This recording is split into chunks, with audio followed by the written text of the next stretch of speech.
Hello, marvelous algebra students, and welcome to our first lesson in Topic 5, which is on piecewise functions and linear absolute value.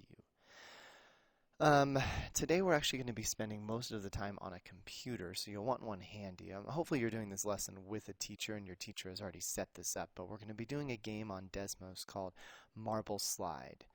Unlike the last lesson a few classes ago where I didn't show you any of DESMOS, we are going to spend a bit of time on DESMOS together. If you don't have a teacher to do this with, you can just Google DESMOS and then Marbleslide lines, and I'll show you those words later on, and you can follow along with us anyways. Alright, let's go ahead and get to it. We have no real opener today besides logging into your laptop, so we're going to jump right into our lesson. So, usually the domain for our functions that we've been graphing this semester, remember our functions are all lines, and we should also probably remember what a domain is. A domain is that list of all of the inputs. So usually we use x for our input. It's basically any number you're allowed to substitute into a function. And up until this point, you've been allowed to pretty much use any number, right? If you have a function like y equals 4x plus 7, you can replace x with any number you want. 0, 5, negative million, 1/2, 0.2, pi, anything like that. However, I guess I should backtrack here. The idea that you're allowed to use any number is the fact that our domain is called all real numbers. Remember, real numbers are every number that you guys can think of at this point in time, right? You don't know any non-real numbers. You don't even learn that until Algebra 2. And then the all part means you can use any one of those real numbers for your x value. There are certain situations, in fact many situations in the real world though, where you can't use all real numbers for your x. Let's say your equation was modeling, money. A lot of times it doesn't make sense to substitute in negative values for money. You could say, oh, well, that's debt though, so maybe you can use negative numbers there. Okay, well, let's say we had an equation that represented how old you are in terms of years. Well, you couldn't use negative years, right? You also probably wouldn't use years above, let's say, 120. I don't think anybody really lives past 120, maybe 130 these days with healthcare. But either way, there are going to be situations where there are some x values you're not allowed to use. When there are specific domain values that we can't use, we are said to restrict, which of course means hold back the domain. There are some numbers we can't use. We are restricted from using them. So what we're going to do is just start with a couple quick examples. There are 3 total, and then we're going to jump right into that Marbleslide game. Because honestly, you already know how to do everything for today. It's just putting a few things together. So we are going to graph the linear function y equals 1/2 x. And if you're following along and you're using pen, you really are going to want to switch to pencil for today because we're going to have to erase. Right? Unless you have one of those cool pens that can erase. But either way, those friction pens, right? So, how do we do this? Well, we're just going to start with the orange part. We're just going to graph the equation y equals 1/2 x, and hopefully we're comfortable with this at this point. This 0 means that that's our y-intercept, and we, of course, have our slope up 1 over 2. So start at 0, up 1 over 2, like so, or down 1 to the left 2. And then we're going to go ahead and just connect those all the way through. I would do this lightly because we are going to erase part of this. So again, doing this lightly, but just kind of connecting everything. Solid line here. We're not doing inequalities. And that actually can get a little bit confusing because next to this, hey look, there's an inequality. This inequality isn't talking about shading though. This inequality is our domain restriction. And what this is telling us is we are only allowed to substitute x values into this equation that are between -2 and 4. So what does that look like on our graph? Well, I like to go through and kind of do, I call it like a wall, so we can divide up our graph, right? If we just do this wall right at -2, that's when x equals -2, right? That's why this point has an x value of -2. Same thing if I do it at 4, this is the x that equals 4. Now there are actually 3 sections that are left on this graph. This left section over here are all the x's that are less than -2, like -3, -4, so on and so forth. This right section are all of the x's that are greater than 4, like 5, 6, or 7. And then our middle section are all the x's that are in between -2 and 4. And we write that like so. We've seen that compound inequality before, but maybe that's a good reminder for you. Now, what is this telling us we can do? It tells us we are allowed to use x's between -2 and 4.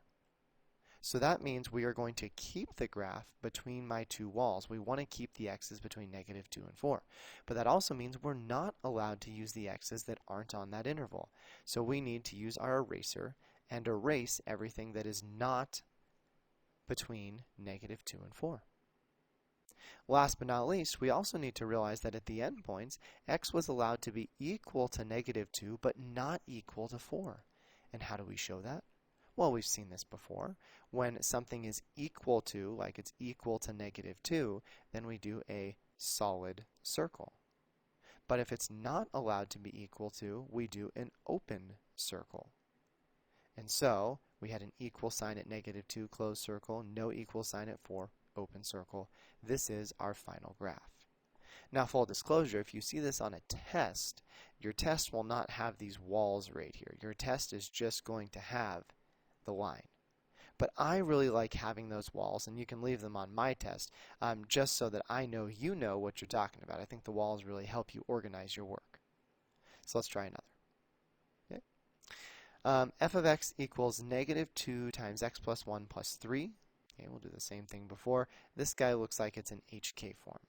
Don't forget to graph in HK form. We do the opposite of h comma k. -1 comma 3 is up here.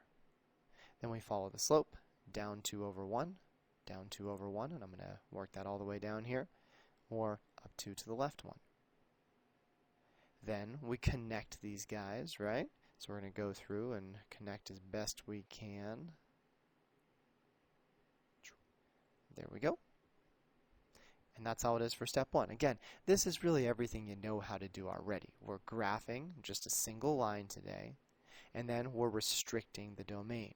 Now, as a friendly reminder, this negative infinity all the way up to 2 is the fancy way to say it's the same as saying the x's are between negative infinity and 2, but we're really used to saying x is just less than 2. Right? Numbers that are less than 2 are certainly between negative infinity and 2. We also need to remember that this bracket means we can be equal to, so it actually means less than or equal. And then this parenthesis means not equal to.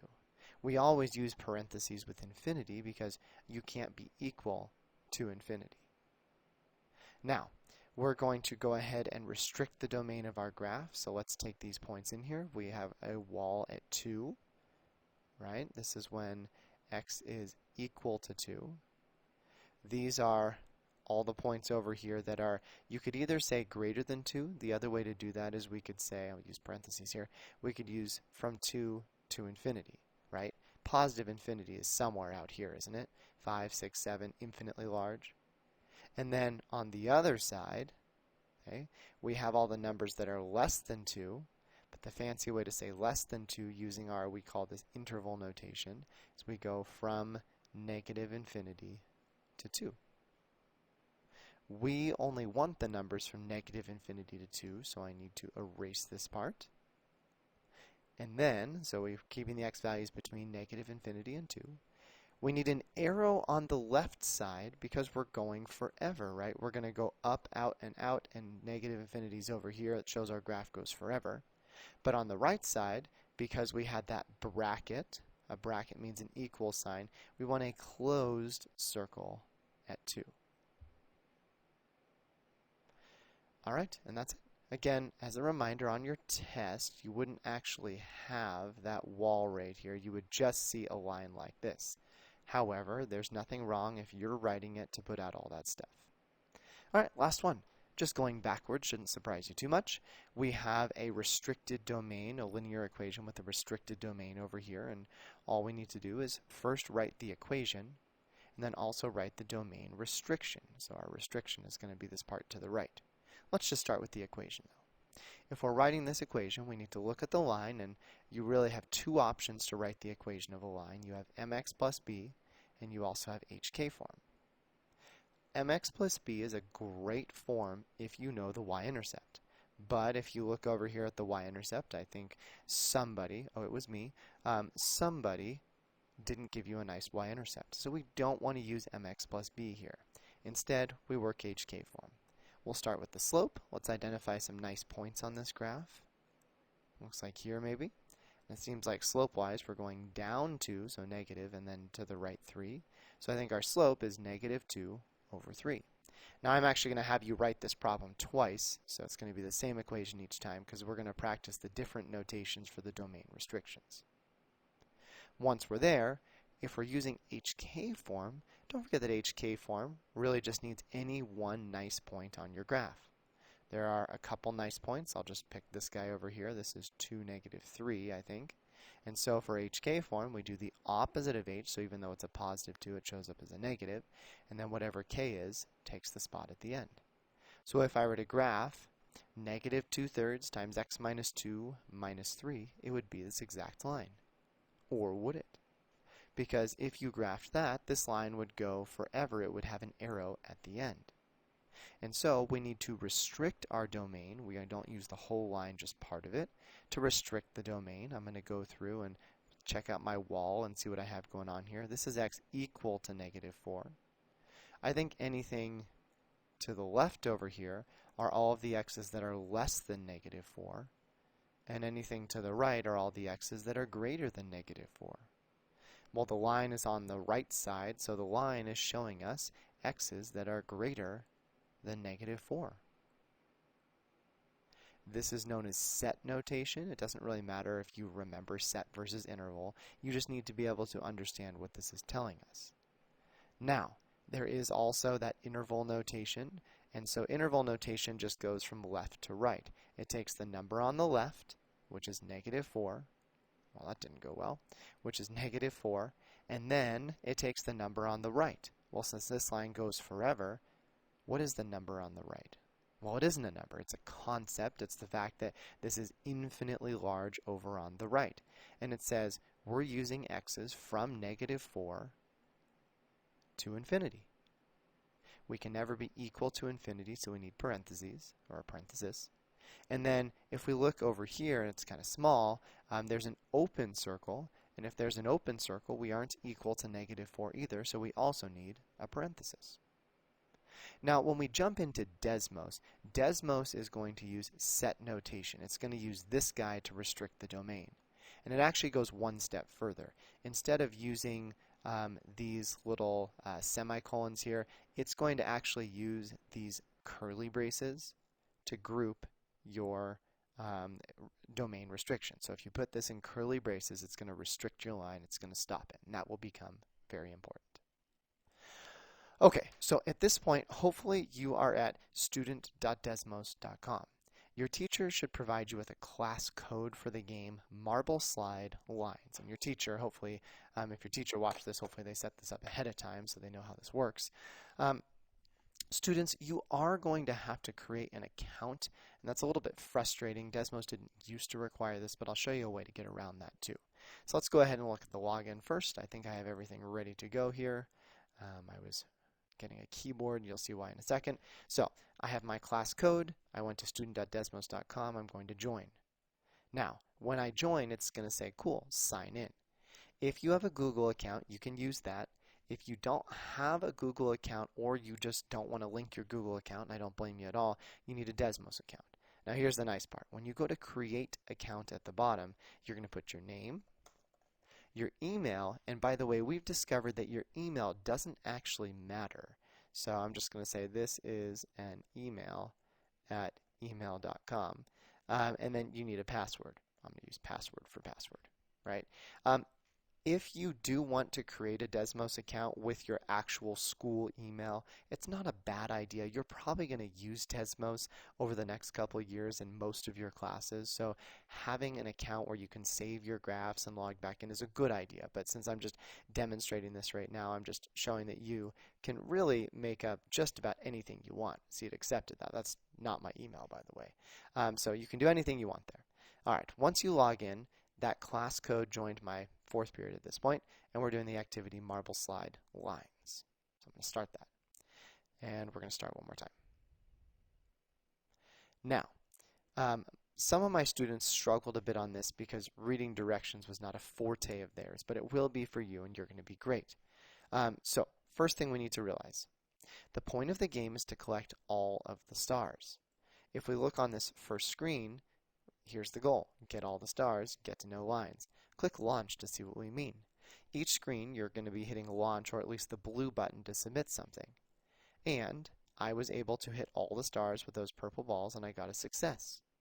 As soon as you get success, you have a couple things to do. First, you need to look at the 24 boxes that are on your tracker here. Most times, you're going to have to write something down. On the first one, you do not need to write anything because on this screen, we did not have to write anything. Notice that this is screen 1 up top, and it corresponds with box 1. So I'm going to go ahead and go to box 2. And it says, and again, this is very important, some of my students struggled reading, change one number in this row below to fix the marble slide. Well, some of my students are like, why do I need to fix it? Well, if you hit launch, we don't get any of the stars. There's definitely something we need to fix there, isn't it? So why don't we get all the stars? Well, if you're just changing one number, and I'm going to play around with this 1/2 fraction first, maybe I'll try to make it steeper. 1/2 isn't very steep. 1 is steeper. 2 is steeper yet. 3 is steeper yet. 4 is steeper yet, right? I'm changing the slope. Now, I think just by changing the slope, I'm not really getting any closer to that purple ball hitting the stars. Now it just falls straight down, arguably even worse. So I don't think we're going to change the slope here, even if you did negatives. And by the way, this is why I have the keyboard out. A few things to note. If you want to use a negative on here, this is your negative button that's next to the plus sign. You don't need to hit shift at all. It's just going to give you a negative. So if I wanted to do a -4, right, that's how I flipped it around. You can always use the keyboard that's down here, but I find that's a little clunkier. It's, especially if you have your own keyboard, it's much faster. So that doesn't work. Now the second thing you might say is, well, wait. Let's go back to the original fraction so I can change the other number. How do you make a fraction?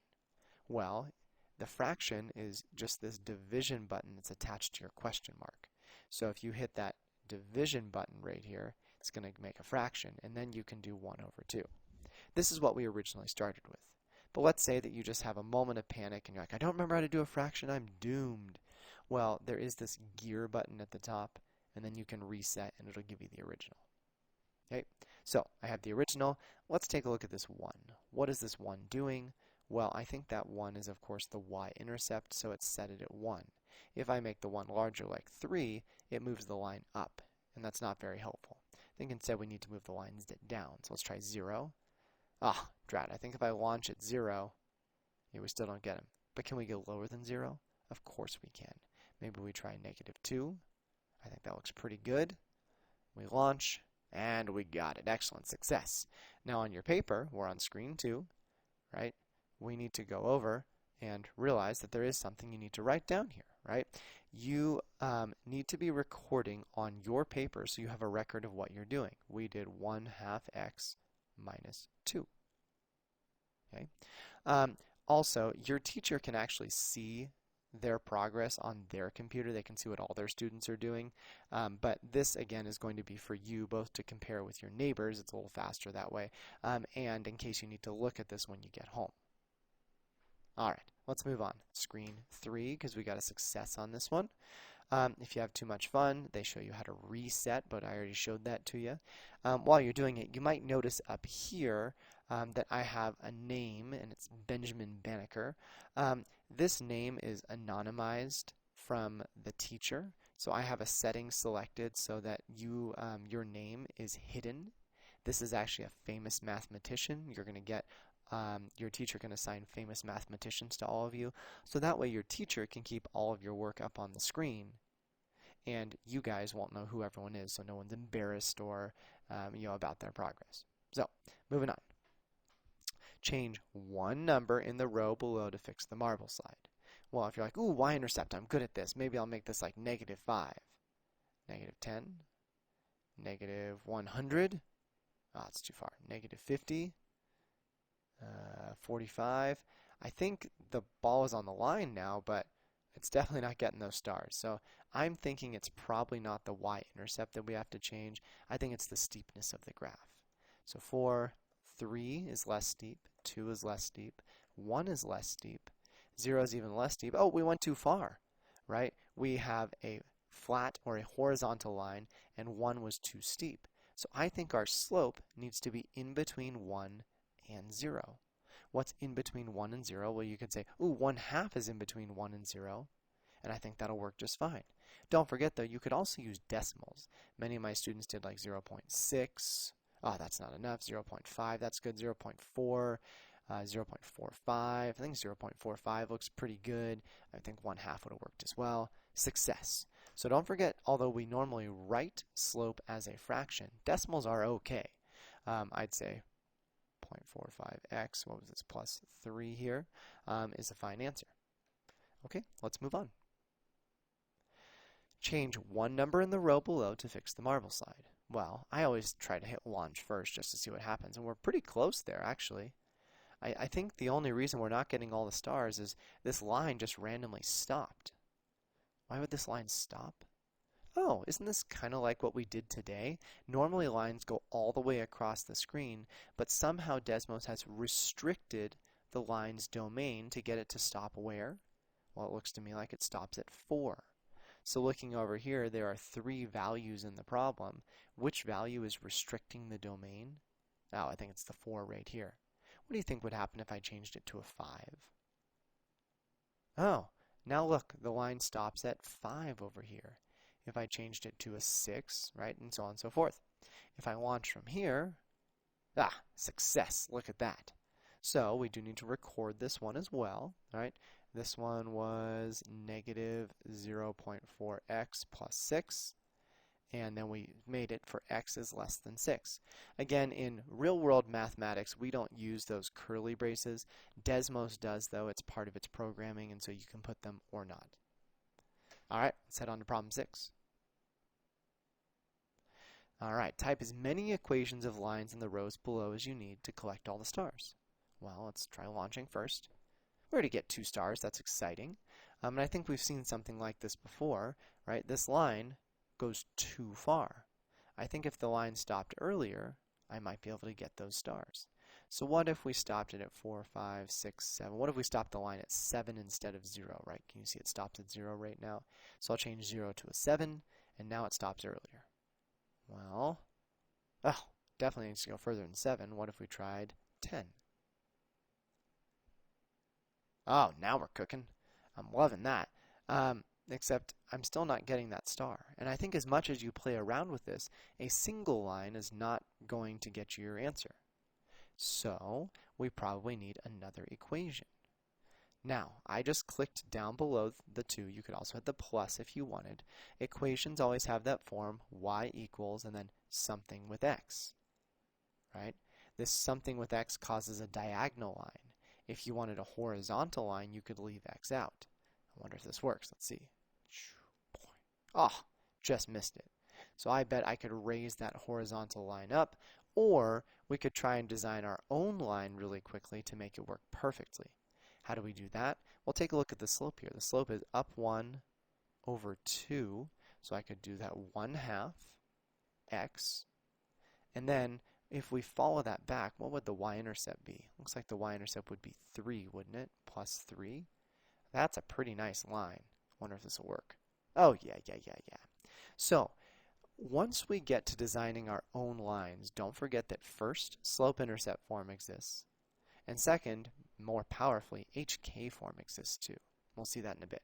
So 1 half x plus 3, there are two things you need to record here, and then you can move on. All right. These next parts are a whole bunch of predictions. You do need to actually do the prediction, right? If you change negative 0.4 to 2, what would change? Well, you're changing the slope. It's a negative slope. If you change it to a positive, the line would be going up instead of down. Once you do the prediction, it's going to have you change it and see if you were right. Also, when you do those predictions, your teacher can see your predictions, and so can all of your classmates. So make sure that you are specific and thoughtful about your responses. Okay? If you change the 3 to a 0, I think that'll change our y-intercept, won't it? If you change the 2 to a 5, well, currently this line stops at 2 because of the 2. If you change it to a 5, I think the line will go all the way out here to the 5. And then last but not least, currently if you hit launch, the ball is just going to fall straight down. How would you change that? Well, we would definitely need to make the line steeper. Look at that slope. Up 1, 2 over 1, up 2 over 1. I bet the 1 half needs to become a 2. And the line is still going to stop right at 2 here. I think the line needs to go further. So I would also probably change that guy, the slope and the domain restriction. Then it has you check. All right. Now, challenges. Whew, these guys are tricky. We're actually going to just do one quick example with challenge slide 1, and then you can go from there. So clearly if I launch at challenge slide 1, I only get 2 stars, and that is a bummer. Now, what I'm going to try and do here is I'm going to go ahead and at least graph a line that passes through these 2 points. Okay? In order to do that, I'm going to make sure that it at least passes through this first point right here. Now to get that first point, I need the coordinates. The coordinates are over, it looks like 10 and up 15. Just to double check, I'm going to plot 10, 15. Oh yeah, see how the point is right on the star? That's good. Now to write an equation that goes through that specific point, this is where HK form is your savior. Y equals, I'm going to forget the slope for now, x minus 10 plus 15. Right, I put the point in my equation to make sure that the line passes through it. I'm going to get rid of the point now. If I launch, I get 2 stars. Now, one cool thing that DESMOS has done here is if I stop the line right at an x value of 10, there's going to be a sharp point there. Let's see what happens. So how do I stop the line? Well, we need to do those curly braces. And don't forget that your curly braces are accessed on your keyboard as well. They're these guys up here. But because they're on the top key, you need to hold Shift and then press one or the other. Right, so I'm going to do that curly brace and then X, and then we're going to do, well, let's see, if I want to stop at 10, but I want to have the line to the left of 10, I think I want all the X's that are lower or less than 10. The less than sign on your keyboard is this guy right here, still accessed with Shift. That will give us less than. So I'm going to do X is less than 10. And now notice, my line goes out to 10 and has everything that's less than 10. All those X's on my points are smaller than 10, but it stops right at 10. Let's see what happens here. Oh, it actually splits, doesn't it? So half of them will roll to the left. The other half can split off to the right. And that's my only hint. I'm clearly not done. You guys will need to create more lines here. Use HK form to help you, and you'll be golden. Don't forget, if you do y equals a number, it's horizontal. If you do x equals a number, it's vertical. Okay, hopefully you are enjoying this Marbleslide game. Your goal is to get all the way through slide 24. There are a whole bunch of challenges here, and some of them are pretty darn tricky. I would actually say this is one of the trickiest ones for me. The next challenge slide I think is easier. So, thank you for hanging out. Good luck with those linear equations with restricted domains, and I'm so excited to have you back next class.